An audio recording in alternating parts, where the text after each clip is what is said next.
Hello my dear students, मैं commerce वाले गुरुजी। ये हमारा चैनल है बीकॉम के लिए जिसका नाम है CWG फॉर बीकॉम, यानी कि कॉमर्स वाले गुरुजी फॉर बीकॉम। हम कर रहे हैं वित्तीय लेखांकन, financial accounting BCom first year के लिए। बीकॉम फर्स्ट ईयर के अंदर वित्तीय लेखांकन फाइनेंशियल अकाउंटिंग नाम का सब्जेक्ट होता है। तो फाइनेंशियल अकाउंटिंग के मैं पहले ही लेक्चर अपलोड कर चुका हूँ, बट वो इंग्लिश मीडियम स्टूडेंट्स के लिए थे। ये जो लेक्चर है ये हिंदी मीडियम स्टूडेंट्स के लिए है। तो अगर आप हिंदी मीडियम के स्टूडेंट हैं तो फाइनेंशियल अकाउंटिंग वित्तीय लेखांकन के अंदर यूनिट नंबर जो आपकी फर्स्ट है वो हम स्टार्ट कर रहे हैं, और ये पूरी की पूरी अकाउंटिंग के इंट्रोडक्शन से रिलेटेड है। तो आइए लेखा शास्त्र एक परिचय हम करते हैं। लेखा शास्त्र एक परिचय के अंदर सबसे पहला क्वेश्चन आता है कि ये अकाउंटेंसी की, लेखा शास्त्र की जरूरत क्यों पड़ी। इसका आंसर है किसी भी एक व्यक्ति के लिए सभी लेन देनों और घटनाओं को याद रखना संभव नहीं है। जैसे मैं आपको अगर बोलूं कि जो भी आपने खर्चे किए हैं पिछले 10 दिन के अंदर, छोटा मोटा कैसा भी खर्चा, आप उसको मुझे बताइए अभी, तो काफी सारे खर्चे आप भूल जाएंगे। कुछ एक खर्चे जो बड़े बड़े हुए होंगे वो आपको याद होंगे। तो वही चीज है कि व्यापार के अंदर बहुत ज्यादा लेन देन होते हैं। सारे लेन देन को याद रखना किसी भी व्यक्ति के लिए संभव नहीं है। तो याद जब कोई चीज नहीं रहती है तो दूसरा तरीका क्या है, उसका लेखा करना। लेखा करो मतलब उसको लिख दो, और लिखी हुई चीज तो याद रहेगी। अगर मैं अभी ऐसे एक स्टूडेंट से बोलूं जो अपनी डेली डायरी जो है मेंटेन करता है, डेली अपने जा रहे खर्चे जो है वो उस डायरी में लिखता है, और उसको मैं बोलूं कि पिछले 10 दिन के अंदर क्या खर्चे हुए थे बताइए, तो फट से डायरी निकालेगा और बता देगा मुझे। इसीलिए लेन देन जो है वो एक व्यक्ति के लिए याद रखना संभव नहीं है, सो उसका लेखा करना आवश्यक है, क्योंकि लिखी हुई चीज जो है वो आवश्यकता पड़ने पर हमारे काम आ सकती है, और उनके आधार पर कई सारे निर्णय लिए जाते हैं। इसीलिए लेखा शास्त्र का विकास हुआ। ओके, आइए हम बात करते हैं लेखा शास्त्र की परिभाषा की। तो इंस्टीट्यूट है एक, American institute of certified public accountant, इसका शॉर्ट में नाम है AICPA। अमेरिकन, ए मतलब अमेरिकन, आई मतलब इंस्टीट्यूट, सी मतलब सर्टिफाइड, पी मतलब पब्लिक, ए मतलब अकाउंटेंट। इस American institute of certified public accountant ने लेखांकन की परिभाषा दी। इसने परिभाषा के अंदर बताया कि लेखांकन व्यवसाय के लेखों, किसके, व्यवसाय के, किसी भी बिजनेस के लेखों और घटनाओं को जो पूर्णतः या आंशिक रूप से वित्तीय प्रकृति के होती है। व्यापार के अंदर बहुत सारे लेन देन होते हैं, लेकिन इन्होंने बोला जो वित्तीय प्रकृति के लेन देन होते हैं। अब वित्तीय प्रकृति के कौन से लेन देन होते हैं जिसको मुद्रा में मापा जा सके। जैसे मैं मेरे स्टूडेंट को जो फॉर एग्जाम्पल के लिए मेरे स्टूडेंट है, उनके बीच में मैंने एक कंपटीशन टेस्ट रखा। अब उसमें से जो फर्स्ट आएगा उसको मैं पुरस्कृत करूंगा। उसको पुरस्कृत कैसे करेंगे, 2 तरीके। एक तो मैं उसको आशीर्वाद दे दूं, तो इसको मॉनेटरी फॉर्म में मुद्रा में इसको माप सकते हैं क्या? नहीं। तो ये वित्तीय नहीं है। वित्तीय मतलब अगर मैं उसको कुछ एक प्राइज दे दूं, या उसको कोई पेन दे दूं, या उसको कोई नोटबुक या बुक दे दूं, हाँ, उसको मनी में मापा जा सकता है। तो वित्तीय लेखांकन, तो व्यापार के अंदर भी बहुत सारे ट्रांजैक्शन होते हैं, सारे व्यवहार होते हैं, बट बहुत सारे जो ट्रांजैक्शन होते हैं वो वित्तीय व्यवहार होते हैं, उनको मुद्रा में मापा जा सकता है, तो उन्हें रिकॉर्ड करना है। जिनको मुद्रा में नहीं मापा जा सकता उन लेन देनों को रिकॉर्ड नहीं करना है। अच्छा, उसके अलावा उनको प्रभावपूर्ण विधि से लिखने, रिकॉर्ड करना मतलब उन घटनाओं को जिनको वित्तीय लेन देन प्रकृति की होती है, जिनको मुद्रा में मापा जा सकता है, उनको लिखने से वर्गीकृत करने, लिखने के बाद उनका क्लासिफिकेशन करना, फिर उनका सारांश निकालना। अब 11th-12th के अंदर अकाउंटेंसी पढ़ते हुए आए होंगे, तो कौन सा व्यवहार किस प्रकृति का है आपने देखा होगा कि व्यक्तिगत प्रकृति का है ना।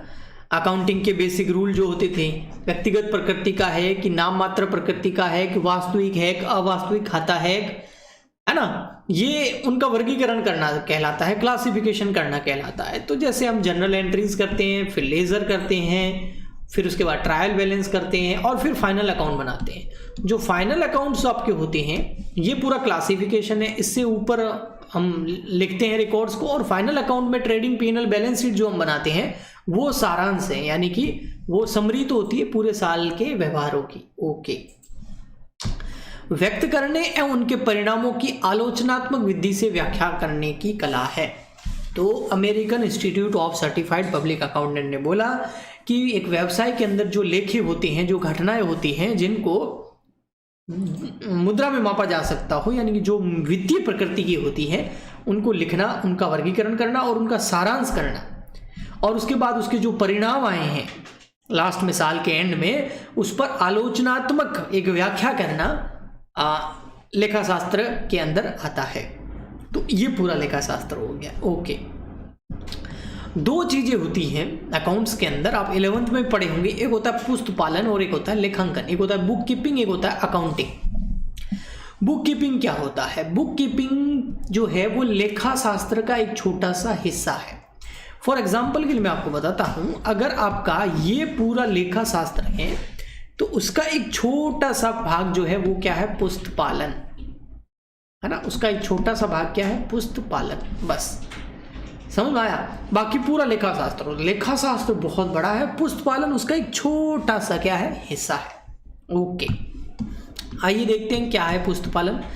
पुस्त पालन लेखांकन का ही एक अंग है। जैसे हमारी बॉडी के अंदर अंग होते हैं ना, जैसे ये हाथ हमारा एक बॉडी का अंग है, ये आंख हो गया है ना, मुंह हो गया, कान हो गया, ऐसे कैसे पुस्त पालन लेखा शास्त्र का छोटा सा हिस्सा है, एक अंग है। ओके, पुस्त पालन लेखांकन का वह भाग है जिसमें प्रारंभिक लेखा पुस्तकों में प्रविष्टि, वर्गीकरण, खतौनी और तलपट तैयार करना आदि कार्य किए जाते हैं। तो पुस्त पालन के अंदर क्या क्या किया जाता है? जनरल एंट्री करना, उसका क्लासिफिकेशन करना, वर्गीकरण करना, यानी कि खाता बही में खतौनी करना, और तलपट ट्रायल बैलेंस तैयार करना, ये पुस्त पालन के अंदर आता है। आधुनिक समय में लेखांकन का जो विकास हुआ है, पुस्त पालन उसकी प्रारंभिक सीढ़ी है। बिल्कुल, अकाउंटिंग में सबसे बेसिक क्या होता है? जनरल एंट्री, लेजर और ट्रायल बैलेंस, वो सारा पुस्त पालन है, वो बुक कीपिंग है। तो पुस्त पालन लेखा शास्त्र की क्या है? प्रारंभिक सीढ़ी है। पुस्त पालन के बाद ही लेखा शास्त्र आगे विकसित हुआ है। लेखा शास्त्र अपने प्रथम चरण में पुस्त पालन से ही प्रारंभ होता है। तो लेखा शास्त्र की स्टार्टिंग पुस्त पालन से ही होती है और उसके बाद में वो आगे बढ़ा है। लेखा शास्त्र और पुस्त पालन में कुछ अंतर दिए गए हैं, ये अंतर आप खुद कर सकते हैं। ये आपको नोट्स कहाँ मिलेंगे? सबसे पहले ये बात कर लेते हैं। ये आपको नोट्स मिल जाएंगे हमारे टेलीग्राम चैनल पर। तो हमारा टेलीग्राम चैनल ज्वाइन कर लीजिए। टेलीग्राम चैनल का नाम है CWG for BCom। तो इस चैनल पर आपको ये वाले नोट्स मिल जाएंगे, आज की डेट में मिल जाएंगे। आज की डेट है 22 दिसंबर 2021। तो आज की डेट में आप चेक कीजिएगा, या वहाँ डॉक्यूमेंट के अंदर जाके चेक करेंगे तो आपको फाइनेंशियल अकाउंटिंग चैप्टर 1 इन हिंदी नाम से आपको फोल्डर मिल जाएगा, उसके अंदर आपको ये सारे नोट्स मिल जाएंगे। चलिए हम आगे बढ़ते हैं नेक्स्ट स्लाइड की ओर। तो अंतर आप कर लेना। अब आती है नेक्स्ट, प्रोसेस ऑफ अकाउंटिंग। लेखांकन की प्रोसेस क्या है, प्रक्रिया क्या है? तो लेखांकन की प्रक्रिया बड़ी इंटरेस्टिंग है। सबसे पहले पहचान करो, आइडेंटिफिकेशन, पहचानो, कैसे व्यवहारों को पहचानो, ऐसी घटनाओं को, ऐसे लेन देन को, ऐसे व्यवहारों की पहचान करना जो एक व्यापार से संबंधित है और वित्तीय प्रकृति के हैं। अब कोई व्यवहार वित्तीय प्रकृति का है या नहीं है वो कैसे पता चलेगा? वो पता चलेगा कि उस व्यवहार को मुद्रा में मापा जा सकता है। अगर मुद्रा में मापा जा सकता है, पैसों में मापा जा सकता है, तो वित्तीय प्रकृति का हो गया। तो ऐसे सारे वित्तीय प्रकृति के व्यवहारों की, लेन देनों की, घटनाओं की पहचान करना जो एक व्यवसाय के अंदर या व्यवसाय से संबंधित है। ओके, अब उनका क्या करना? अब पहचान कर ली, सारे जो भी वित्तीय प्रकृति के व्यवहार थे, लेन देन थे जो व्यवसाय से संबंधित थे, उनकी पहचान कर ली। पहचान करने के बाद में उसको, उसका लेखन कार्य करना, उसको लिखना। ओके, फिर नेक्स्ट क्या करना? लिखने के बाद में उसका वर्गीकरण करना, क्लासिफिकेशन करना।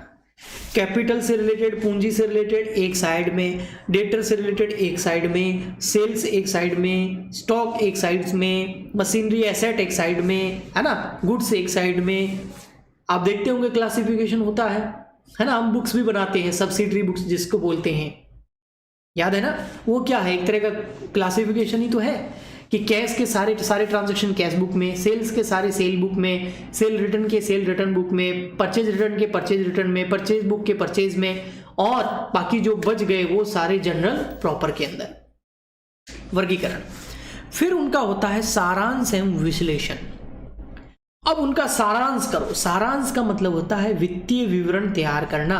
वित्तीय विवरण मतलब फाइनेंशियल अकाउंटिंग तैयार करना। फाइनेंशियल अकाउंट कौन कौन से होते हैं? ये होते हैं आपके ट्रेडिंग अकाउंट हो गया, मैन्युफैक्चरिंग अकाउंट हो गया, पीएनएल अकाउंट हो गया, बैलेंस शीट हो गई, है ना। इन सब चीजों को क्या करना? तैयार करना। फिर निर्वचन। निर्वचन क्या है? जो आपने अकाउंट, फाइनेंशियल अकाउंट तैयार किए हैं, इसके अंतर्गत वित्तीय विवरणों के विश्लेषण द्वारा स्थापित संबंधों का विवेचन किया जाता है। लेखाकार को उपयोगकर्ताओं को दृष्टिगोचर रखते हुए इस तरह से लेखों का निर्वचन करना होता है जिसमें उपयोगकर्ता विभिन्न विकल्पों में से तर्क सम्मत तरीके से सर्वोत्तम का चुनाव कर सके। मैं बता रहा हूँ, निर्वचन का मतलब होता है कि जो अकाउंटेंट होता है वो इसकी व्याख्या भी करें, है ना, इसकी आलोचना हो तो वो भी करें, और आलोचनात्मक और व्याख्यात्मक इसका अध्ययन प्रस्तुत करें, नोट्स टू अकाउंट्स भी दें। ओके। फिर आता है संप्रेषण। संप्रेषण का मतलब होता है कम्युनिकेट करना।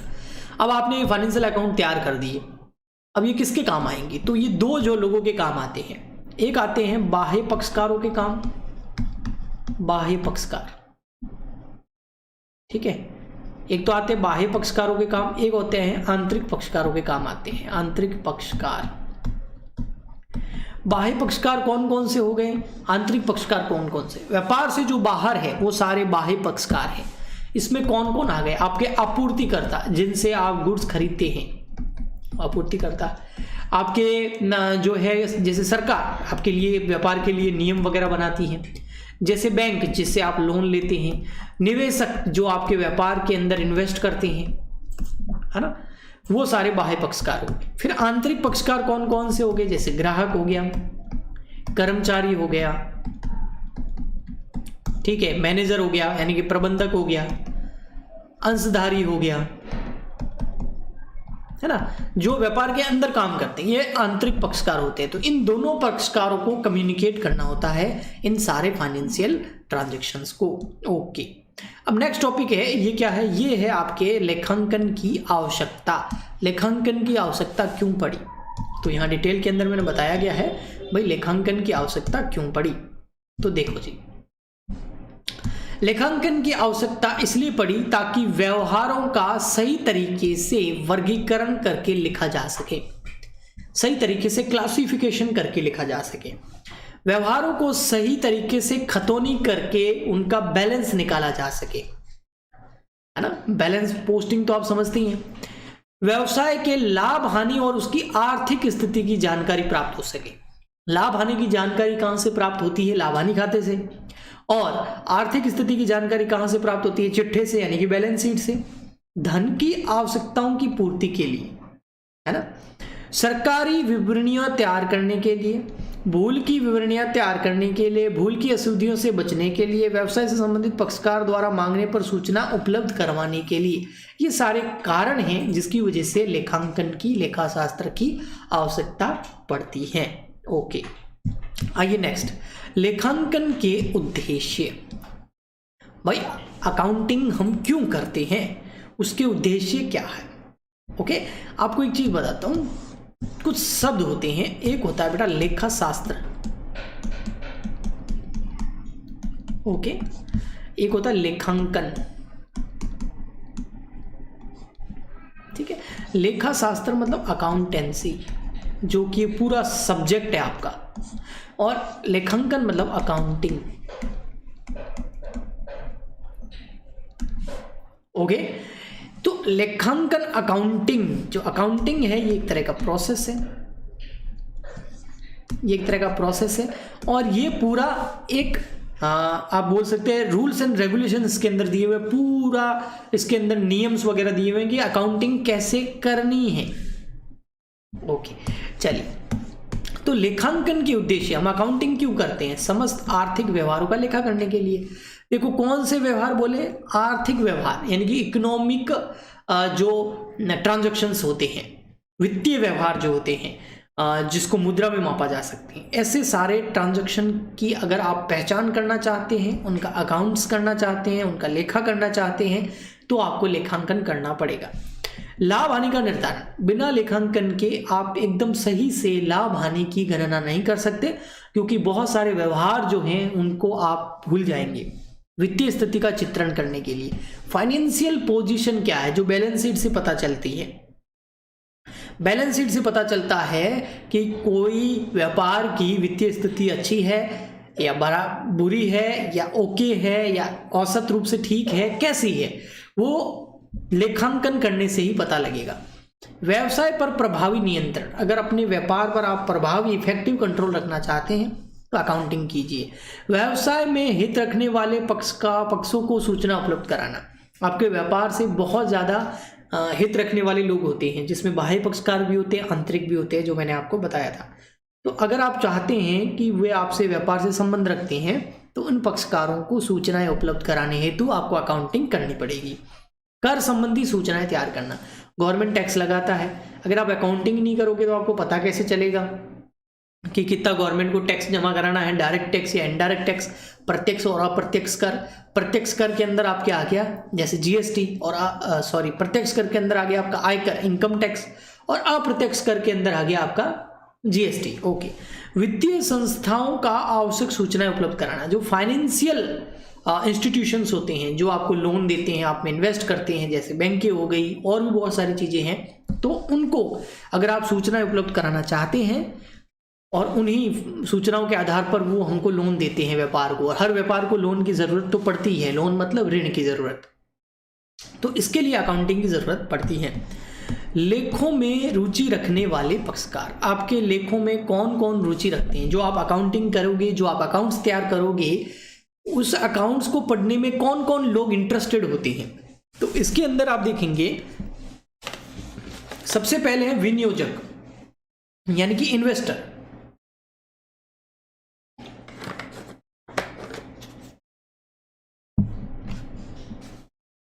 इन्वेस्टर कौन होते हैं, जो आपके व्यापार के अंदर इन्वेस्ट करते हैं। बड़ी बड़ी कंपनियों में बहुत सारे लोग इन्वेस्ट करते हैं, है ना, जितनी भी बड़ी बड़ी कंपनियां ना, उनमें वो कंपनियां में बहुत लोगों ने विनियोग किया है, इन्वेस्ट किया है ना, पैसा लगाया है अपना।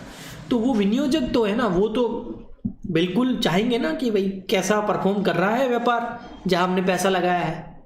ओके। और कौन, ऋणदाता, जैसे बैंकें हो गई, फाइनेंशियल इंस्टीट्यूट हो गए, वित्तीय संस्थाएं हो गई, ये जिनसे हम लोन लेते हैं, तो वो भी इंटरेस्टेड होगी कि देखे व्यापार की पोजीशन कैसी है, उस हिसाब से लोन देना है या नहीं देना है, ठीक है, फ्यूचर में देना है नहीं देना है। लेनदार और पूर्तिकर्ता, लेनदार वो होते हैं जिनसे हमने कुछ उधार खरीद रखा है, या सप्लायर भी बोलते हैं उनको, पूर्तिकर्ता भी बोलते हैं, जिनसे हम माल खरीदते हैं।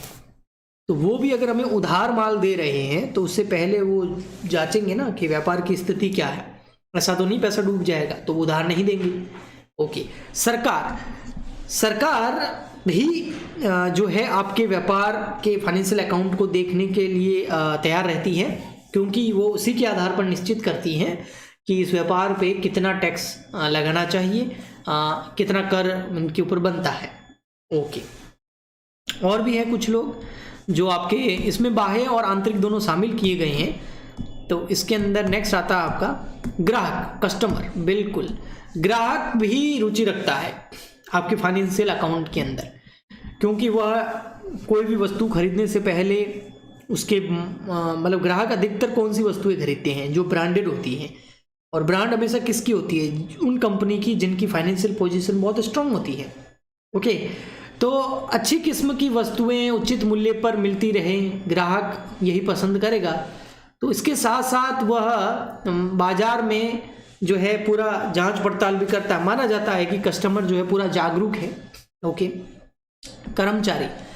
कर्मचारी भी आपकी फाइनेंशियल पोजीशन, वित्तीय स्थिति को देख करके, अकाउंट्स को देख करके पता लगाते हैं कि यहाँ हम लंबे समय तक टिके रहेंगे या फिर कंपनी जल्दी ही खत्म होने वाली है, तो दूसरी जॉब ढूंढे। जनता भी जो है जागरूक रहती है इस मामले में, क्योंकि कोई भी व्यापार जो होता है वो देश की अर्थव्यवस्था के अंदर अपनी भूमिका अदा करता है। क्योंकि जब व्यापार स्टार्ट होता है ना, दो बंदे हैं, एक बंदा है जो सरकारी नौकरी की तैयारी कर रहा है, एक बंदा है जो बिजनेस करना चाहता है, एक बंदा, दोनों बंदे मेहनत करते हैं, फुल मेहनत करते हैं, एक की गवर्नमेंट जॉब लग जाती है, तो उसने अर्थव्यवस्था के अंदर कोई खास चीज़ नहीं करी है, अपना योगदान नहीं दिया है। लेकिन एक बंदा है जिसने व्यापार खड़ा कर दिया, उसने 100-500 लोगों को जॉब दी है, तो उसने एक तो रोजगार दिया और देश की प्रगति के अंदर भी उसने क्या किया है, अपना योगदान दिया है। ठीक है, अच्छी किस्म की वस्तु उपलब्ध करा दी, टैक्सेशन गवर्नमेंट को जमा करा दिया, अगर वो माल एक्सपोर्ट करता है तो विदेशी करेंसी प्राप्त हो सकती है। तो एक व्यापार जो है वो अर्थव्यवस्था के अंदर बहुत महत्वपूर्ण भूमिका निभाता है किसी भी देश की।